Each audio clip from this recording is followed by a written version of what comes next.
Haley, would you care to come up and lead us in the pledge? We would appreciate it. You can stand right there if you want to. Pledge allegiance to the flag of the United States of America and to the republic for which it stands, one nation, under God, indivisible, with liberty and justice for all. Thank you very much.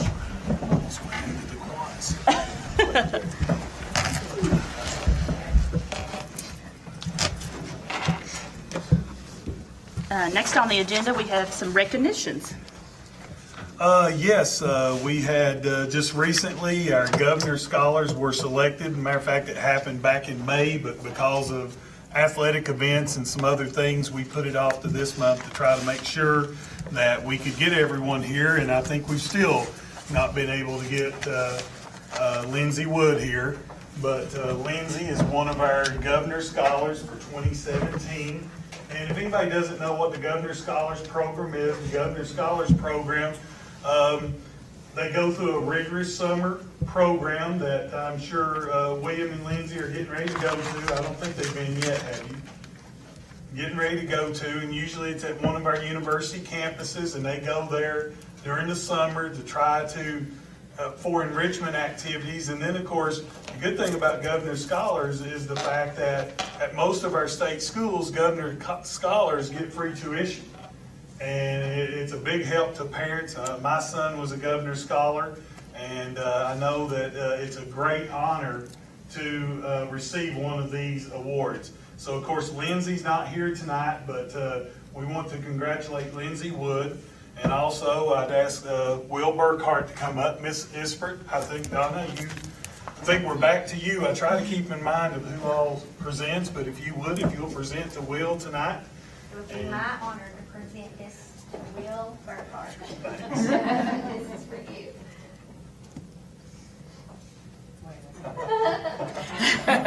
Works better if you take the cap off.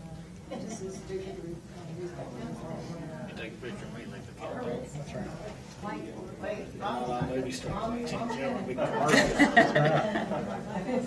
Come on up and get a closer one if you want to. I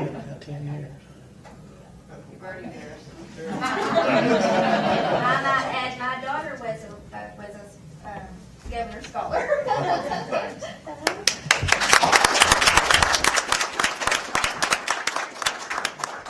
It is a wonderful, wonderful honor, and it's very prestigious to be able to receive one of those, so congratulations. And congratulations to his parents as well. He's done good in spite of you.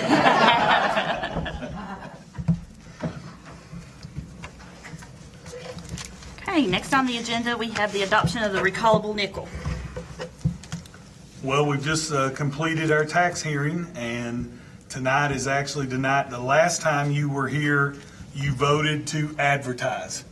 Tonight, you're actually going to vote to set the projected tax rate for the coming tax year to be 51.3 cents, and that's what it's projected at. The final rate will be determined in August whenever we receive all the official tax items from KDE. But we have to set a projected rate tonight so that we can start the 45-day window if you all choose to do so.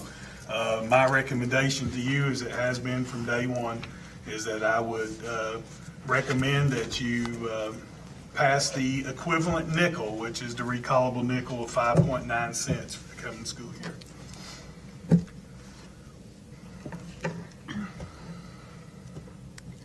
I'd like to make a comment that during our regional meeting, we got to speak to a lot of other districts that have gotten this approved and had the recallable nickel, and we, the facilities and the upgrades that they have gotten for their students, I would like to see for our students. So I would like to, this time, make a move to adopt the recallable nickel.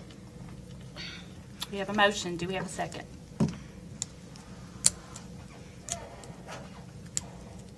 I will second it. I can second it too. Either one of you can. Legally, the chair can make the motion. We have a motion and a second. Any discussion?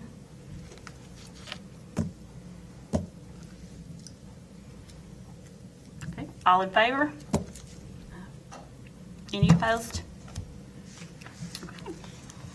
And I do, for transparency's sake, want everybody to know that the 45-day window does start today. And anybody wishing to seek information on a petition can do so by seeing our clerk. And during this 45-day window is a petition period, which gives the people the first chance to say, yes, we want to have an election, or no, we support the tax and do not want to have the election. So we want to make sure that that's clear to the public, because we do not want to hide anything, and have not tried to do so. Okay, next on the agenda, we have the KSBA recommended policy procedure revisions. This is the first reading. Yeah, every year, based on action by your legislature, which was this spring, there are always some changes to your KSBA policies. We have reviewed those policies and do feel like they're in line with changes that we wish to have. And this is just the first step in approving those changes for the coming school year. This would be first reading tonight, and then, of course, second reading would come at the July board meeting. My recommendation is that you would approve those recommended policy and procedure revisions.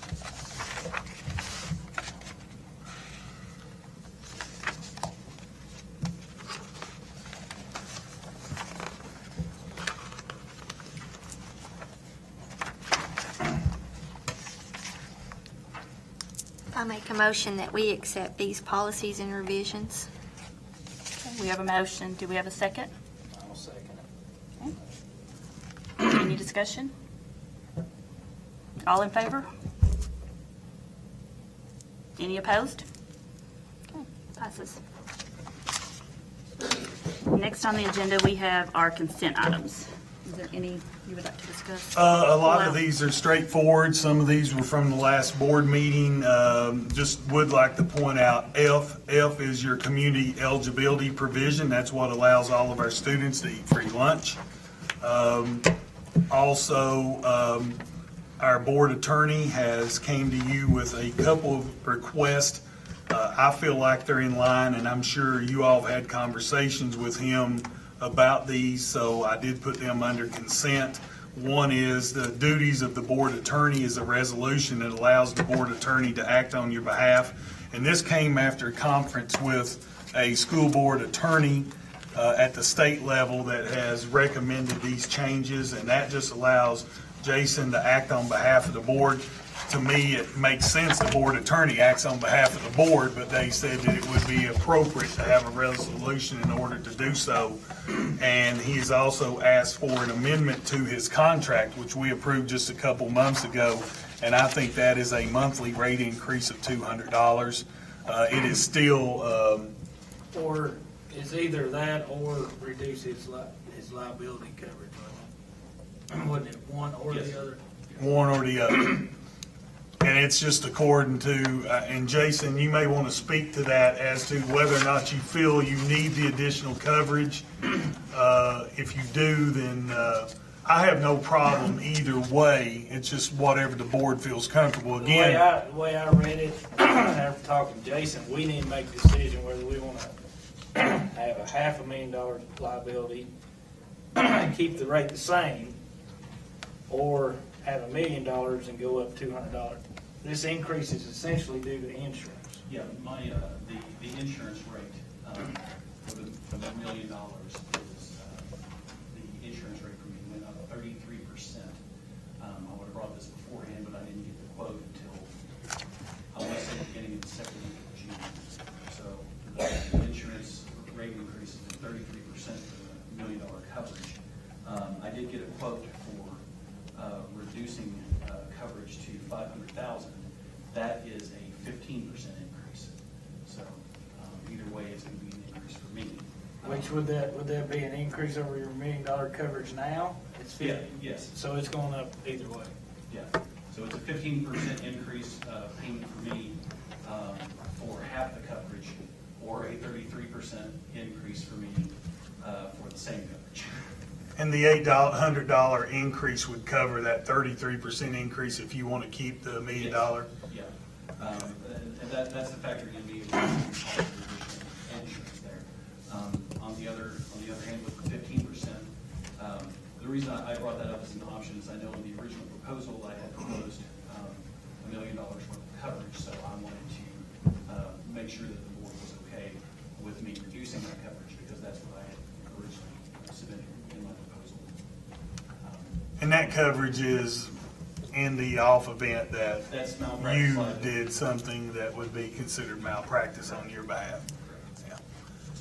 I mean, I think it's just a matter that, you know, expenses for your attorney has went up, and I think, you know, it's, you all, with your all's thought process would be that I think he feels more comfortable probably at $1 million liability insurance, so it's really up to you all if you want to help him cover It that looks to me cost. like we need to pull Jay out so we can make a motion on whether to stick with $1 million or drop it. We can, yes. And then the others we can vote on together unless somebody has a specific issue and then pull it out. Not trying to take over your job, Ron. No, you're fine. Yeah. So I apologize, but I think we have to pull Jay out just because there's an option. And make a separate motion for it. That's perfectly fine, I think. Anybody want to pull anything else out? Separately? I make a motion that we accept consent items A through I. Okay, we have a motion. Do we have a second? I'll second. Okay. Any discussion? All in favor? Any opposed? No. Okay.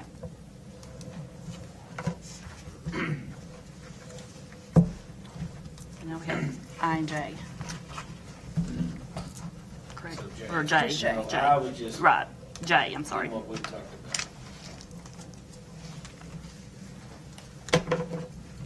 I make a motion that we amend the board attorney's contract to $800 and keep the $1 million liability. We have a motion. Do we have a second? Okay. Any discussion? All in favor? Any opposed? Okay, passes. Next on the agenda, we have the superintendent's evaluation. I will go ahead and pass this information on to you all. This is just the compiled results of the forms that you all completed, the ones that we received.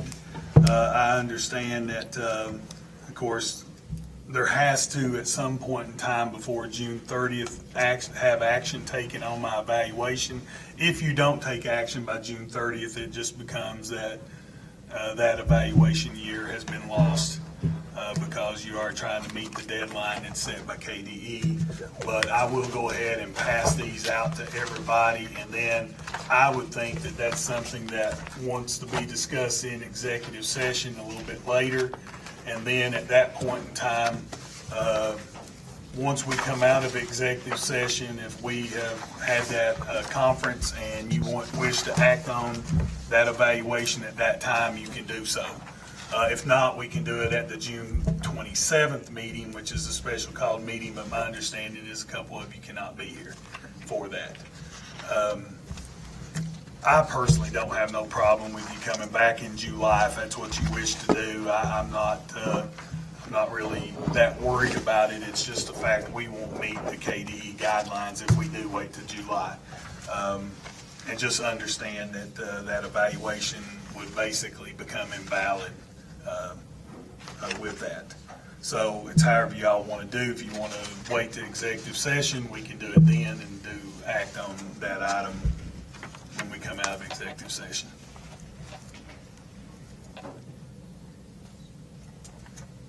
You lost me. Well, you don't have I to was do probably anything. looking at this instead of listening. Well, you don't have to do anything right now. The board does have to present the results of this, the summative results. And based on right now, you have the summative results in there based on the forms that we received for standards 1, 2, and 5. But you do have to enter into record that those are the summative results of that evaluation. And then if there's discussion that you want to have before then, we would have to do that in executive session before you take a vote on the results that are there. If you want to take a vote on the results that's there now and you still want to talk in executive session, you can do that. I'd say let's talk in executive session. I would agree. And that'll be perfectly fine. And then once we come back out, then you all can make a vote if you wish to do so at that time. Okay? Okay. Next on the agenda is public comments. Do we have any public comments?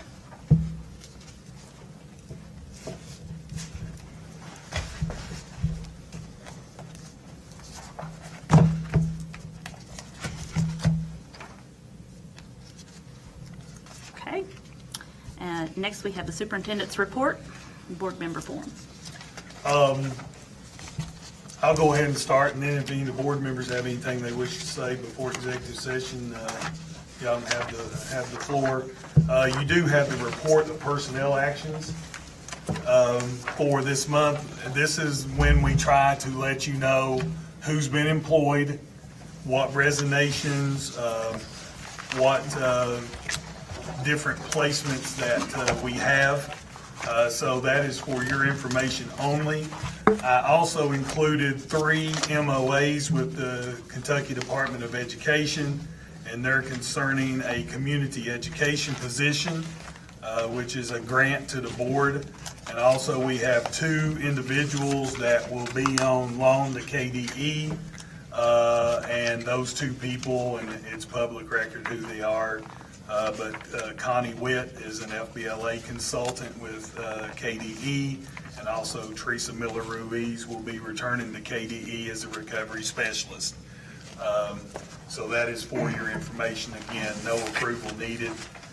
You have my activity report that I gave you before we started, and those are just, I would point out that June 13th, which was this Tuesday, Tanya and I attended a legislative agenda update with Speaker of the House, Representative Bam Carney. Very informative in terms of, and it was a small setting to where we could sit down and talk with him one-on-one about the concerns of our school district, and we talked about several different things just in terms of testing. And if the public wants a testing update, they can go to our Twitter and Facebook webpage to see what those updates are. But we talked about testing, we talked about budgetary issues. We also talked about tribunal reform, which was the 3 big things there. But those are just a really important meeting. And I would just point out May 24th and 25th, we had a Southeast South Central reading workshop, and it was concerning guided reading and the 5 components of teaching reading to our students. We really feel like that is a cooperative effort between us and the co-op, and we really feel like that's going to make a huge difference, and that is also part of our reform of our curriculum specialist that's paid for out of Title I, that these now are coach mentor positions to try to coach young teachers on how to teach reading and to follow up with that. Those were really a couple of huge things. So the rest of the board members will know that the Health Services, Student Health Services Committee has met twice. We're meeting again, I believe, the first week of July, and we'll have a report back to the board sometime at the July meeting. I don't know if you ladies would like to add anything to that. It's just where we're at right now. Okay. So that's just letting you know that we have met, as we said we were going to last time. Also, this afternoon, I always hate to do this. I'm not going to ask you to make a decision here tonight, about the JAGS program at the high school, but the JAGS program has been a program that Estill County High School's been involved for a long time, and it is actually, the funding for JAGS has actually dwindled over time. Used to, it paid for a 240-day person to work in this program, and we were down to a teacher that taught 1 or 2 class periods and received a small stipend to work with a group of students. Well, they've been able to obtain new funding since we've got a new executive branch. They actually went through workforce and they've been able to obtain new funding.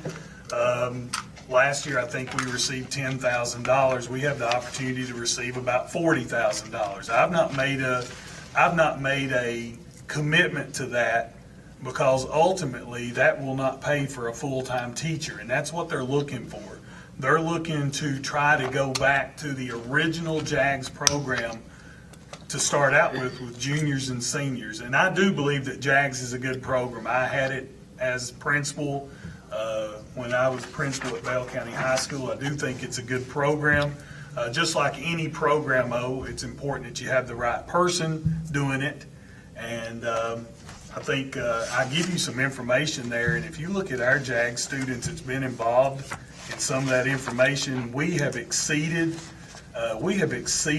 what the JAGS standards are. Over the last few years, and Coach Hall did a tremendous job with that program, but as you know, Coach Hall did leave. So now's the time to make a decision. Do we want to recommit to this? And it would cost the board some money. We looked at some things today. Lisa and I, as part of the federal programs, we did look at the fact that we could use ESS money and some Title I money to help offset the additional cost. But I'm not really willing to jump out there and tell you I want to do something yet, because I'm waiting on an email from him to see exactly what they are saying. Matter of fact, he sent it. And he's asking for a 210-day position. So we're actually going to have to put they're asking for a minimum 210 days, which right now we were probably at about 200. So they're asking for 10 additional days for this, because this person actually tracks these students for a year after they graduate. They track them in terms of what job opportunities they've had, what their college grades are. So, and it's really for students that are sometimes considered, maybe ideally you would have never thought they were going to go to college. So a lot of them are first-time college attendees in that family. So they need that provided support. And I think records would show, or statistics would show, that a child that's going to college for the first time and there's never been anybody else in their family that's went to college, there is a high dropout rate among those students. So that's what this person does. This person not only works with these students while they're in school, but they also work with them after school, and that's part of the funding that goes along with that. I think right now we probably could offer this program and ramp it up to what it used to be back in the day. I know Dickie and I have talked about it and remembers it well, that it was a 240-day position. But I think we can do it for a cost to the general fund of probably less than $10,000. But I don't want to ask you all to do that right now without knowing the numbers, because I'm very conscious about the budget. I don't want to recommend something to you all that's going to do that. So I guess I would like to have, maybe if you would, just a motion from you to say, yes, go ahead and pursue this, get us some numbers, and come back to us as soon as you can get something, and decide whether or not we're going to move forward or not on this. I've already told them we can't make the national conference that they want us to attend. But I told them it'd probably be July before we would get a final approval. But if you want me to pursue it, I'm going to guesstimate right now About $10,000 would be the cost of the general fund to provide this person, but we can also use ESS money and Title I money to help with that. And I personally think it's a good thing. I'll make a motion that you investigate this and bring us back some more concrete numbers. Okay, we have a motion. Do we have a second? I'll second. Any discussion? All in favor? Any opposed? And as soon as I have those numbers, I will forward them to you long before the board meeting. As soon as I have them, you'll have them. Hey, Because- while we're still on the superintendent's report, on these MOAs, who pays these salaries? KDE. So this is no cost to the board? these Zero three? cost. Okay. Yeah. Because one of Well- them said 100% federal funds, and the others, one of them says 100% general fund. The one that's costing $88,000 says 100% general, so that making me think it's coming out of our fund. No, it's totally KDE. And let me explain also the community education grant. I don't want to say it doesn't cost the board anything because that salary does not pay the entire salary of that person, but it never has. It's a $20,000 grant, as you can see. But just to clarify, if something happened with that position, they are still our employee. They are still our employee. They have to come back here and we have to have a position for them. For that amount of money? No, Okay, they come back within our salary schedule, okay. based on their years of experience.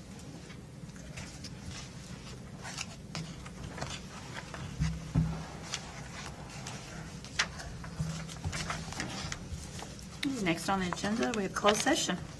You got board member forum. Oh, sorry. I just want to say something. I apologize for how I acted earlier, but I am in the early stages of Parkinson's disease. I'm slower. I can't ride anymore. And when some individuals or I think they were basically making fun of and trying to call for time, that really gets me because a person who's had a stroke is really slow. And that made me very irate and disappointed in our community and our school. That's all I have to say. Thank you. Okay, next on the agenda, we have closed session. Do we have a, I make a motion that we go into closed session at this time. do we have a second? Second. Any discussion? All in favor?